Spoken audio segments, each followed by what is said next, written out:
हशर में अली ने जब मुआविया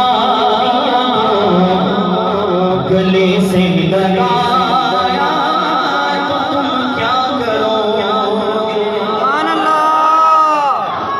भाई दुनिया में मामले भाई अगर क़यामत वाले दिन हज़रत अली ने गले से लगा लिया मेरे मुआविया तो कुछ नहीं बनेगा सिवाय जो आगे कुछ नहीं मिलेगा।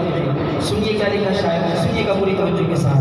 हशर में अली ने जब मुआविया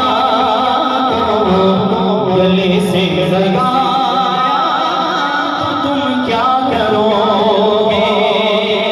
हशर में अली ने जब मुआविया गले से लगाया तो तुम क्या करोगे?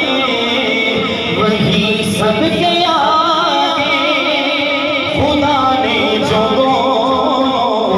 को जन्नत बुलाया तो तुम क्या करोगे?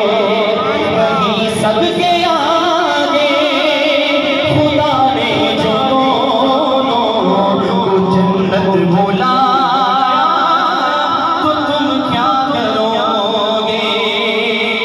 और सुनिएगा अली मुआविया लिखा यहाँ पर कहीं देखते हो उलझ बैठते हो। नाम लिखाओ ना, ज़मीर मुआविया हज़रत अली का कौन सा नाम लिखाओ तो मुमकिन है कि जलता बहुत ज़्यादा देखना गवाना नहीं करता। क्या लिखा शायर ने? अली मुआविया लिखा यहाँ पर कहीं